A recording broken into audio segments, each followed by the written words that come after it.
नमस्कार everyone, welcome back to my channel इमरामा tarot. मेरा नाम है दीपाली कौल और इस बार मैं करने वाली हूँ आपके लिए लव रीडिंग 1 दिसंबर से लेकर 10 दिसंबर तक के लिए। इस रीडिंग में हम देखेंगे जो लोग रिलेशनशिप में हैं, मैरिज में हैं, कमिटेड हैं, उनके लिए क्या गाइडेंस है, क्या मैसेजेस हैं डिवाइन की तरफ से, क्या इंटेंशंस हैं आपके पार्टनर के टुवर्ड्स और आपकी पार्टनर की तरफ से आपके टुवर्ड्स। जो लोग सिंगल हैं उनके लिए भी हम देखेंगे कोई नया इंसान आने वाला है, नहीं आने वाला है, सिंगलहुड से आप लोग बाहर निकलने वाले हैं या नहीं। जो लोग नो कॉन्टैक्ट सिचुएशन में है, बात नहीं हो रही है, लड़ाई हुई भी है, बात होगी वापस, नहीं होगी, करनी चाहिए, नहीं करनी चाहिए, डिवाइन क्या बता रहे हैं वो भी हम एंड में देखेंगे। उसके बाद हम करेंगे एंजल कार्ड रीडिंग। ठीक है, इसमें आपके लिए एक एंजल नंबर निकाला जाएगा, एंजल्स की तरफ से क्या मैसेजेस हैं आपके लिए वो देखे जाएंगे। आप अपनी तरफ से क्या कर सकते हैं, क्लेम कर सकते हैं इस रीडिंग को। I claim the positive energies, I claim the positive reading, I claim whatever good is coming towards me। जितना आप क्लेम करोगे, कमेंट करोगे, उतना ही कनेक्शन बिठा पाओगे आप डिवाइन के साथ, यूनिवर्स के साथ, कार्ड्स के साथ, रीडिंग्स के साथ। ठीक है, तो अपनी तरफ से क्लेम करिए इस रीडिंग को। लव रीडिंग है 1 दिसंबर से लेकर 10 दिसंबर तक के लिए। कैप्रिकॉर्न के लिए क्या लव मैसेजेस हैं 1 to 10 दिसंबर, मैरिज के लिए, रिलेशनशिप के लिए, कमिटमेंट में जो हैं कैप्रिकॉर्न के लिए क्या लव मैसेजेस हैं 1 to 10 दिसंबर। कैप्रिकॉर्न के लिए क्या लव मैसेजेस हैं, क्या गाइडेंस हैं, क्या इंटेंशंस, एनर्जीज हैं 1 to 10 दिसंबर कैप्रिकॉर्न के लिए, मैरिज, रिलेशनशिप, कमिटमेंट के लिए।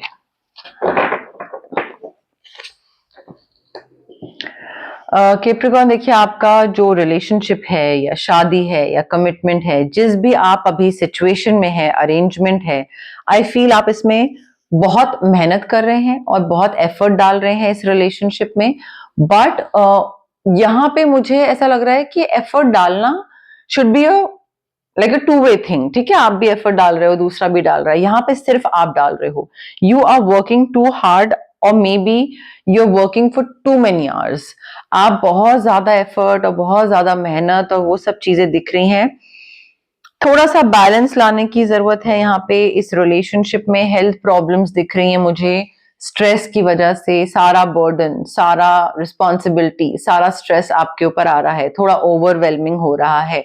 या तो पेरेंट्स से बात करना, या पार्टनर को संभालना, या उनका फाइनेंशियल, या उनका मेंटल, इमोशनल, सारा बर्डन आपके ऊपर आ रहा है। It's getting too much. थोड़ा सा यहाँ पे कंपैशन के साथ दूसरे को अपना रिलेशनशिप देखने की जरूरत है। कंपैशनेट तरीके से देखिए कि ठीक है, the other person must be going through something, तो फॉरगिव कर देते हैं। Forgiveness, compassion, kindness, it's time to head in a new direction. दूसरा अगर कुछ मीन कर भी रहा है आपके साथ, आई फील थोड़ा उस चीज को इस तरीके से समझिए, देखिए कि may be the other person is going through something, and थोड़ा क्लैरिटी लाइए कि आपको क्या चाहिए, दूसरा क्या कर रहा है, ठीक है, आपने कैसे डील करना है उसके साथ, ठीक है, पर आपको क्या चाहिए इस रिलेशनशिप से, इस मैरिज से, इस कमिटमेंट से। So it's time for you to head in a new direction and get clarity on your life purpose. And I feel in your heart you already know what you want. तो अगर दूसरा इंसान आपके साथ रहना चाहता है, नहीं रहना चाहता है, दिक्कत हो रही है, नहीं हो रही है, वट एवर इट इज, नई डायरेक्शन की तरफ आगे बढ़ जाइए। स्पेशली अगर आपको लग रहा है you are the only one who is putting in efforts in this relationship and the other person is not doing anything. देखिए, जब आप नई डायरेक्शन में बढ़ोगे और वहां पे मेहनत करना स्टार्ट करोगे, सीड्स वेल प्लांटेड, आपने जिस डायरेक्शन में बढ़ने का सोचा है और उस तरफ मेहनत करने का सोचा है, वो एफर्ट्स या वो इन्वेस्टमेंट आपको रिटर्न देंगी इन फ्यूचर। थोड़ा सा पेशेंस रखने की जरूरत है, थोड़ा सा रेस्ट करने की जरूरत है, प्लान करने की जरूरत है फ्यूचर के लिए। अननेसेसरी का वरी है, उसको रिलीज कर दीजिए। अननेसेसरी का worry, it's not going to take you anywhere. Maybe आप जिस पार्टनर के साथ हैं उसी के साथ नए सिरे से चीजें स्टार्ट हो रही हैं यहाँ पे। पहले कुछ कंपैटिबिलिटी इश्यूज होंगे या नहीं समझ में आया होगा किसको क्या चाहिए, बट यहाँ पे मुझे नए सिरे से चीजें स्टार्ट होती हुई दिख रही हैं आप दोनों के बीच में। अननेसेसरी का वरी को लेट गो करिए, आगे के टाइम को लेकर प्लानिंग करिए। You are enjoying the fruits of your labour. आपने जितनी भी मेहनत करी है कैप्रिकॉर्न, उसका फल आपको मिल रहा है। लग्जरी मिल रही है, अच्छा पार्टनर मिल रहा है, हैप्पीली और सक्सेसफुली आगे बढ़ते दिख रहे हैं आप।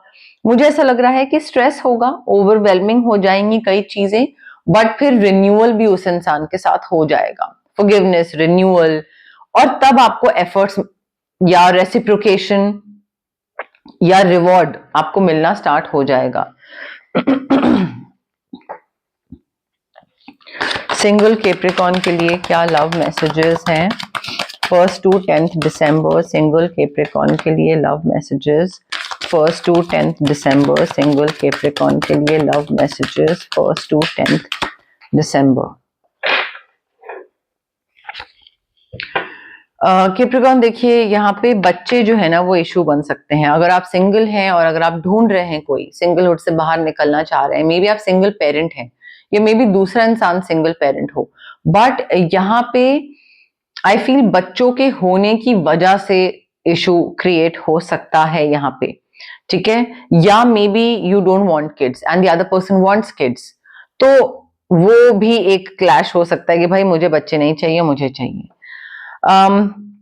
देखिए, जो नया इंसान आ रहा है इसके साथ आई फील या तो एक हनीमून फेज चल रहा है आप में से कई लोगों का, बिल्कुल नया नया रिलेशनशिप है and you are enjoying the blissful holiday time together, या फिर कहीं वेकेशन पे जा रहे हैं, एक दूसरे के साथ घूम रहे हैं। घूमने फिरने और अच्छा टाइम स्पेंड करने के साथ साथ it is very important for you to pay attention to the red flags. अगर कहीं पे भी आपको ये चीज लग रही है कि यार ये चीज तो थोड़ी सी टॉक्सिक है, ये चीज तो थोड़ी डाइसी है, दिस इज रॉन्ग, ऐसा नहीं होना चाहिए, सो उन रेड फ्लैग्स पे ध्यान दीजिए और इग्नोर मत करिए। ये नहीं होना चाहिए कि यूनिवर्स अपनी तरफ से आपको साइंस दिखा रहा है, आपको बता रहा है that this is not your person, this person is not meant for you, और आप फिर भी उसी पे चिपके हुए हो कि नहीं मुझे तो यही चाहिए। रेड साइंस, रेड फ्लैग्स दिखें, ऐसे कोई साइंस दिखें तो इमीडिएटली वहां से कट ऑफ हो जाना है। कैप्रिकॉर्न की नो कॉन्टैक्ट सिचुएशन के लिए क्या मैसेजेस हैं 1st to 10th दिसंबर? कैप्रिकॉर्न की नो कॉन्टैक्ट सिचुएशन के लिए क्या मैसेजेस हैं 1st to 10th दिसंबर? कैप्रिकॉर्न की नो कॉन्टैक्ट सिचुएशन के लिए क्या मैसेजेस हैं 1st to 10th दिसंबर? देखिए, कैप्रिकॉर्न नो कॉन्टैक्ट सिचुएशन हो चुकी है, but this person still feels कि जो मैंने बोला वो गलत बोला। जब नो कॉन्टैक्ट सिचुएशन हुई थी और जब आप दोनों की बात खत्म हुई थी, तब इन्होंने आपको या तो कुछ रिएक्ट करा या कुछ गलत बोला, and now they are like I wish I could take back my words. काश मैंने जो बोला होता वो मैं वापस ले पाता, बट ऑफ कोर्स वो चीज नहीं कर सकते हैं। इन्होंने आपसे जो ये एक्चुअल में जेन्युइनली जो ये है, इन्होंने वो आपसे छुपाया। They hid who they really were from you. Maybe इनका सैलरी, मे बी इनका कल्चर, कास्ट, नाम, आई डोंट नो, कोई ऐसी चीज है जिसको लेकर ये बहुत कॉन्शियस थे और वो इन्होंने चीज छुपाई। मे बी फैमिली बैकग्राउंड,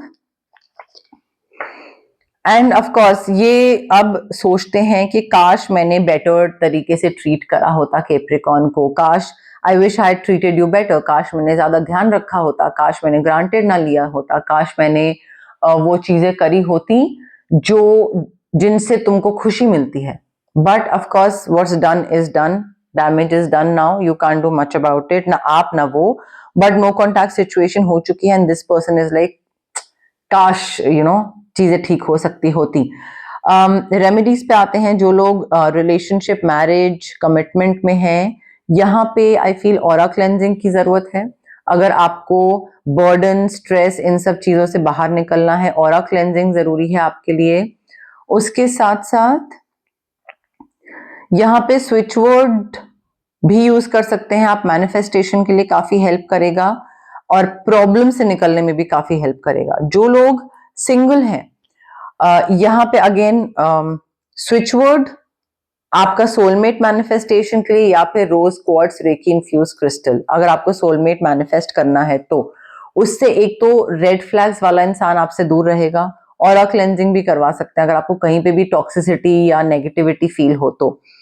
अगर आप नो कॉन्टैक्ट सिचुएशन में हैं, तो अगर आप नहीं जाना चाहते हैं इस इंसान के पास और बिल्कुल कट ऑफ करना चाहते हैं, मूव ऑन करना चाहते हैं, तो आप ऑरा क्लेंजिंग या कॉर्ड कटिंग करवा सकते हैं। कंप्लीटली फुल स्टॉप लग जाएगा चीजों पे। और अगर आप इस इंसान के पास वापस जाना चाहते हैं तो 2 स्विच वर्ड्स होंगे आपके लिए। पहला स्विच वर्ड होगा कि आप इनको मैनिफेस्ट करो, ठीक है, इस इंसान को वापस मैनिफेस्ट करो, उसके लिए पहला स्विच वर्ड होगा।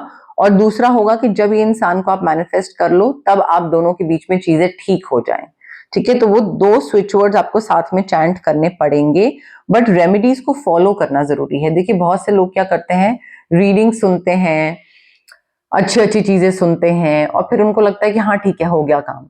रीडिंग सुनने से चेंजेस नहीं आएंगे, बदलाव नहीं आएंगे। रीडिंग से तो बेसिक बेसिक एक गाइडेंस मिलती है, इंसाइट मिलती है फ्यूचर में, या क्या चीजें आपको बेहतर बनाने की जरूरत है, बट उसको बेहतर बनाया कैसे जाता है, रेमेडीज के थ्रू।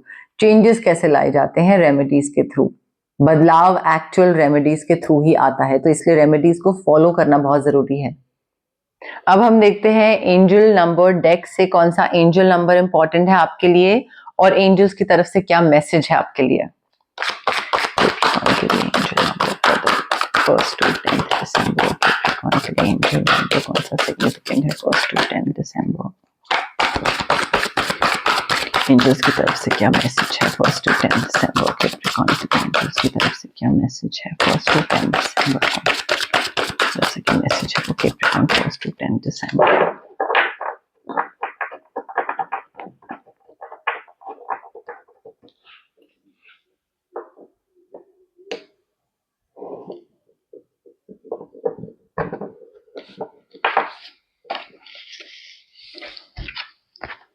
कैप्रिकॉर्न आपका एंजल नंबर है 833, 833, long game, this is a journey.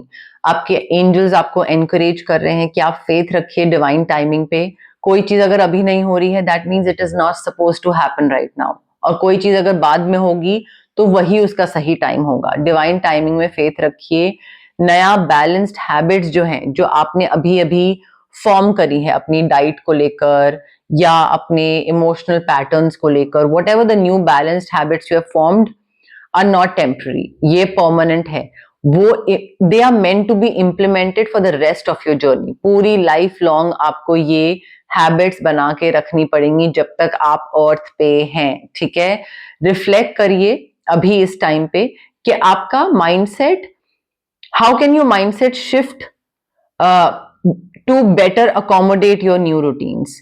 कि आपकी ये एक जर्नी है, अब आपने कुछ चेंजेस ले आए हो, तो ऐसा नहीं है कि वो चेंजेस आज कल के लिए हैं परसों नहीं रहेंगे, वो चेंजेस अब आपकी लाइफ लॉन्ग रहेंगे। तो अब आपको अपने माइंडसेट में क्या शिफ्ट लाने की जरूरत है कि आप इन चेंजेस को अकोमोडेट कर पाओ, उसके हिसाब से थोड़ा आगे बढ़ पाओ। आपके कोई अगर दिमाग में टाइमलाइन है ना कि ये मैंने अभी तक ही करना है, ये तब तक करना है, नहीं उस ज्यादा लंबा टाइम नहीं ये। So let go of any timeline you may have that is not attached to better habits. Better habits you have gained recently. चीजें अपने आप होती चली जाएंगी. Things will play out as they should. So अगर timeline है कि नहीं इस टाइम तक तो ये करना ही करना है, छोड़ दो, सब खत्म कर दो, अपने आप चीजें आगे बढ़िया तरीके से बढ़ती जाएंगी. It's going to be a long game, long journey. 833 आपका एंजल नंबर है कैप्रिकॉर्न। तो गाइज ये थी आपकी लव रीडिंग 1 दिसंबर से लेकर 10 दिसंबर तक के लिए। अगर आपको पसंद आई मेरी रीडिंग, प्लीज लाइक करिए वीडियो, शेयर करिए, कमेंट करिए। आप के जो भी फ्रेंड्स हैं या फैमिली हैं या एक्वेंटेंस हैं जो कि आपको लगता है कि इनको ये मैसेज पता होना चाहिए, उनको ये इंफॉर्मेशन मिलनी चाहिए, उनके साथ मेरी रीडिंग शेयर करिए। उनकी भी हेल्प होगी जैसे आपकी हो रही है और मुझे बहुत खुशी मिलेगी। अगर आपको क्लेम करनी है रीडिंग तो आप क्लेम कर सकते हैं, कुछ मैनिफेस्ट करना है तो वो आप कमेंट सेक्शन में कमेंट कर सकते हैं। I want to manifest this, I want this. जितना आप कमेंट करोगे, क्लेम करोगे, उतना ही कनेक्शन बिठाओगे आप, ठीक है। सो कमेंट करिए, शेयर करिए, लाइक करिए मेरी वीडियोस। हाइप का बटन भी आप क्लिक कर सकते हैं। जितना आप मेरी वीडियोस को, रीडिंग्स को हाइप करेंगे, उतना ही मेरी विजिबिलिटी बढ़ेगी, उतनी ही मेरी रीच बढ़ेगी। मैं और ज्यादा लोगों तक पहुंचूंगी और ज्यादा लोगों की मदद कर पाऊंगी। ठीक है। ऑल्सो सब्सक्राइब करिए मेरे चैनल इमरामा टैरो को और पार्ट बनिए मेरी इस प्यारी सी जर्नी का, इस प्यारी सी फैमिली का जो मैं यहाँ बनाने की कोशिश कर रही हूँ। Thank you. बाय।